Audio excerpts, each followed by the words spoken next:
Hello everyone, SVOL, the Simplified Volatility Premium ETF. What the hell happened? What happened to it? If you still own it, is it time to get out of it?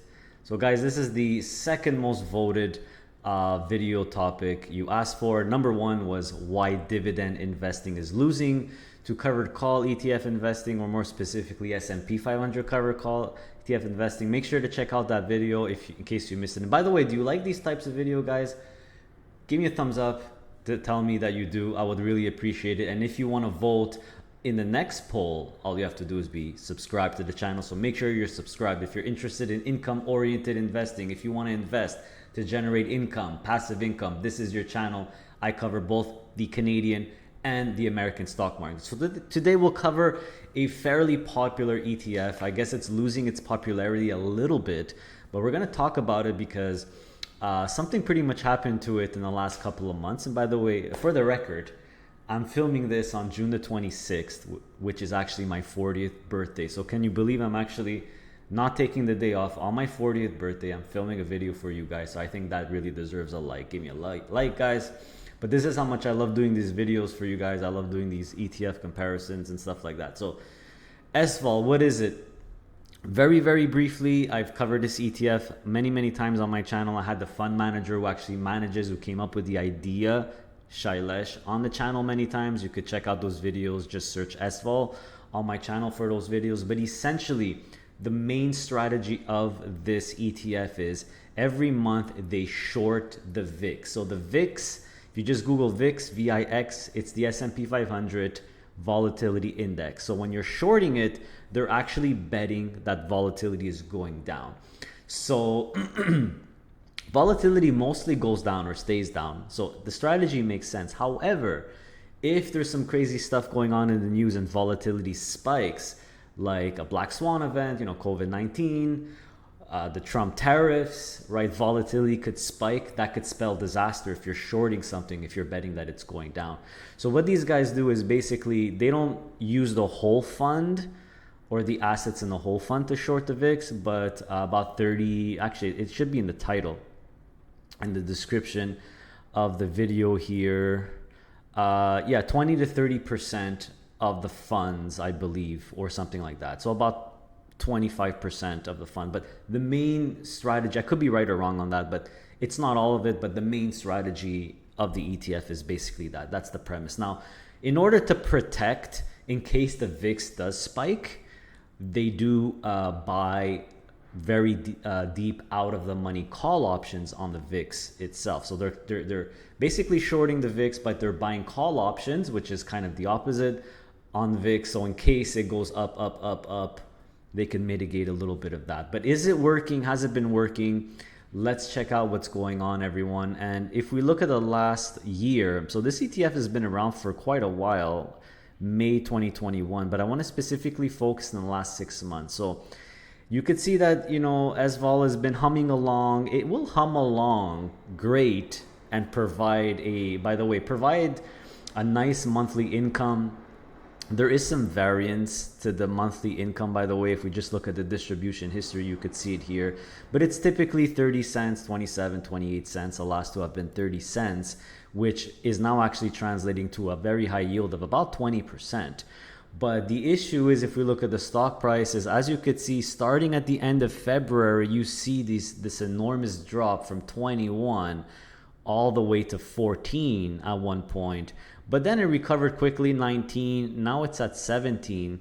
So what happened during April? We all know the Trump tariffs caused chaos, caused volatility, and the volatility spiked in the market, right? If we just Google VIX ETF, well, it's not really an ETF, but if you Google VIX ETF, you could see that. If you look at the last 6 months, you see, boom, there it is, April, a big spike in the VIX, gradually calmed down, but that basically corresponded with the big volatility or the big drop with SVOL, right? So that is basically what happened. That's why SVOL took a really big beating. And we're going to look at total returns in a second, guys. And the goal of this video is Briefly remind you what SVOL is. We're going to go over that now in a second, although I'll start at that. I'm going to compare it to what I think is the most critical or its most obvious competitor, ZVOL, which is very, very, very similar. And then we're going to look at how SVOL is doing versus regular S&P 500 covered call ETF. So SVOL, by doing that strategy, they're using options, which means the assets of the fund are liberated. So if you look at what's actually inside SVOL, which keeps changing and keeps evolving over time, you see that it basically has a mishmash of a bunch of other simplified ETFs. And then you have obviously some other stuff, some call spreads, some put spreads. Remember, when you're doing a VIX short strategy, you could put the cash, or you have most of the cash in the fund where you could allocate in something else, because you don't need that much cash to run this strategy. So your cash, you could put it elsewhere. So they decided to put it in a mishmash of other simplified ETFs, as well as some treasury bills as well. And then at the end here, you could kind of see all the VIX call options that they buy. That's to mitigate in case the VIX spikes. And then the VIX short strategy is pretty much here. You could see these here. So that's what they do. So they're the main strategy is they short the VIX every month. They buy a protective call option just in case the VIX spikes, and then the rest of the cash is reinvested in a mishmash of stuff, multiple assets across the board. So if we just look at the highest ones with the highest weights, I just looked at a few of them. I opened a few of these ETFs, these other simplified ETFs, which SVOL holds. So the first one, you have AGGH, which is an aggregate bond. I hate bonds. I hate when you see the term aggregate. It means diversified bond exposure. So if you look at the returns, just like all fixed income returns lately in the last 10 years, it's been crappy. NMB is another big position. This is municipal bonds. If you look at the returns, nothing special. QIS, simplified multi-QIS alternative ETF. I mean, this is when you see alternative, it means they're trying to do something alternative to stocks and bonds. But the returns have been horrendous on this one. They have SPUC. I don't know how to pronounce it. Simplify US Equity Plus Upside Convexity ETF. For a company that's called Simplify, I have to say a lot of their ETFs are very, very complicated. I think Complicatedify would be a better name for these guys. But hey, I'm not trying to poop on Simplify ETFs. They've been on the channel. They're nice people and everything. But I'm here to tell you how it is and really try to educate you on this and make you decide, or help you decide if you should keep SVOL or not. That's the goal of this. This actually has been doing really, really well. This is one that actually has been doing fairly well. And it's not hard to figure out why, by the way. This seems like a regular S&P 500 covered call ETF where they're holding IVV, they're just holding the S&P 500, and they're doing a call, what looks to me like a call spread. So something very similar to what NEOS does, SPY-I, very similar. And obviously it's doing really well, the S&P 500 as well. So that is basically what SVOL holds now, or does and hold. If we compare it, for example, to ZVOL from Volatility Shares, which basically does a similar strategy, but even more aggressive, and it doesn't put the cash, I think, in anything. I think that's the main difference. So this is a pure legit, we're just shorting the VIX, that's it. And if you do a total return comparison, SVOL to ZVOL, I was surprised to see even after April, after the volatility, ZVOL is outperforming SVOL by a lot. Not only that, it offers much, much higher monthly income. So that's already kind of a... So SVOL, yeah, I mean, not that great lately, guys, to be honest. What if we compare SVOL? You know, I've been saying this more and more, and one of the biggest lessons I've learned after so many years of investing is always ask yourself this $1 million question. Can this thing, no matter how cool it was when it first came out, I mean, this was great. I even owned this at one point. It was cool. Will it beat just a regular S&P 500 or a regular S&P 500 covered call ETF? So on the US market, there's plenty of S&P 500 covered call ETFs.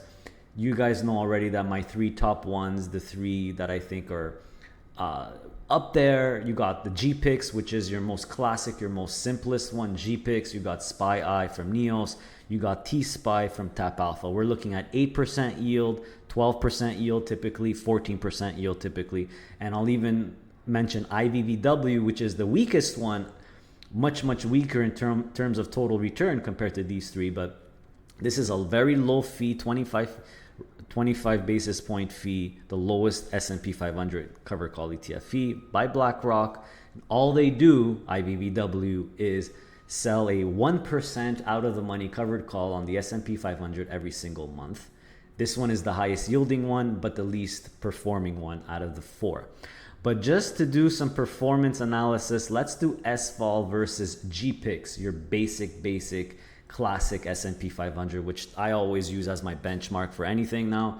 For S&P 500 income, it's GPIX, not JEPI, GPIX. I think GPIX is much more superior than JEPI because it's actually the S&P 500.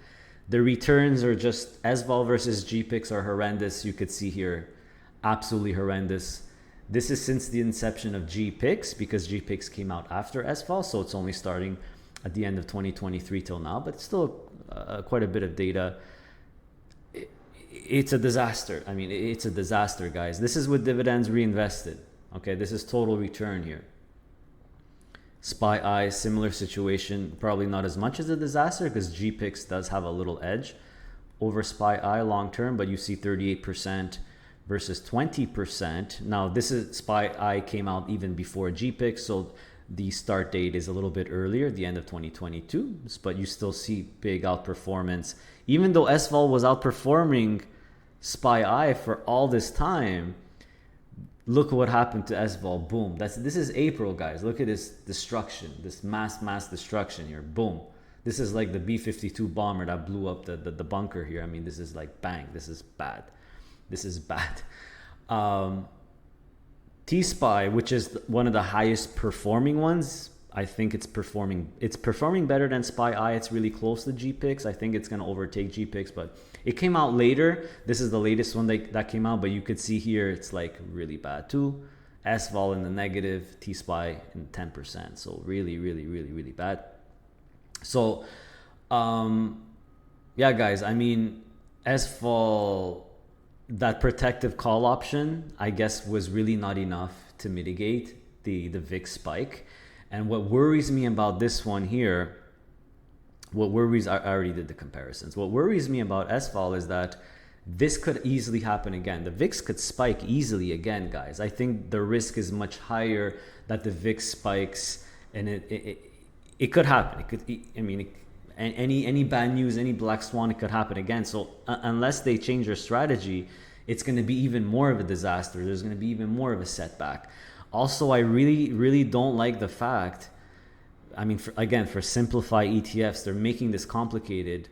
Why are they investing the cash in all these crappy bond? Some of them are good, like SPUC was good, but all these other ones, it's just a mishmash of fixed income, there's a lot of fixed income. We know fixed income is freaking toxic.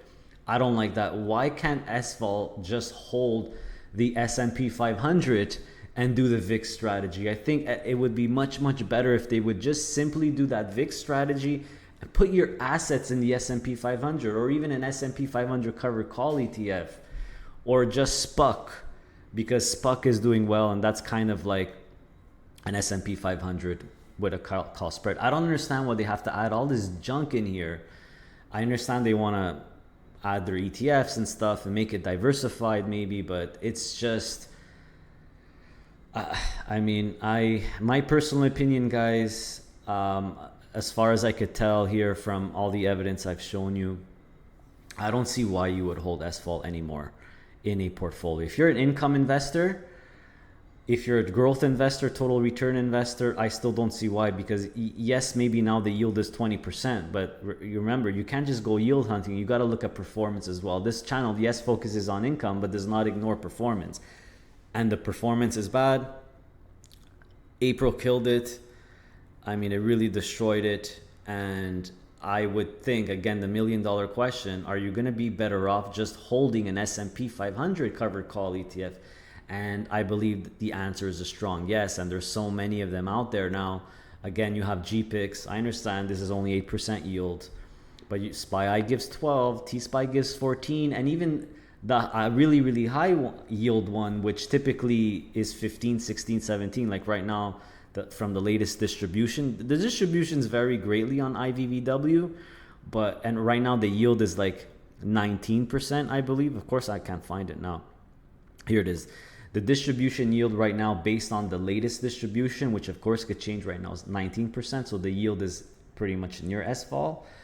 Did I show you guys IVVW? SVOL versus IVVW. I mean, yeah, IVVW came out in March of 2024. So we don't have a crazy amount of data, but look at the performance. I mean, even IVVW is destroying SVOL in terms of performance, and you have the same amount of yield. And the fee's even lower. I mean, SVOL is 72, IVVW is 25. So I'm just trying to show you that even with a crappier performing S&P 500 covered call ETF, you're beating SVOL. So I'm kind of sad because I like Shailesh and everything. I like the guys that Simplify. You know, I've had them on the channel a few times, but you got to call spades of spades here. Or is that the expression or something like that? So my personal opinion, guys, I think that if you're an income investor, or even a total return growth investor, it's not worth having SVOL in here in your portfolio anymore. You're just going to be better off with an S&P 500 covered call ETF. Whenever you're looking at something fancy, something cool, something too fancy here, SVOL I would put in that category as well. $1 million question. The first thing I always do is let me compare it to GPIX, the most basic classic S&P 500 covered call ETF, SPY, which is also a very classic one, T-SPY. If you're not even going to beat that, well, what's the point? You might as well put it in the S&P 500 income ETF or the S&P 500 itself. I think what's really hurting SVOL, if I could give my personal opinion, is all this stuff in here. I mean, they're really complicating it. They're just throwing in a mishmash of stuff. Just do your VIX short strategy, but just put the put the assets in the S&P 500. I don't know why they're putting it in treasury bills or anything like that. But anyway, I digress, guys. I'm going on a bit of a rant. Give me a thumbs up. Hope you enjoyed this video. If you'd like to see other videos like this, let me know what other ETFs you want me to cover. And again, I can't stress how important this is. You always got to look at total return, and always got to, if you're trying to decide whether you're buying something new or adding something new to your portfolio, whether you're a growth investor or an income investor, always compare it. Always do the comparison versus the S&P 500 equivalent, which we have so many. We have so many now. All right. Take care, guys. See you next time.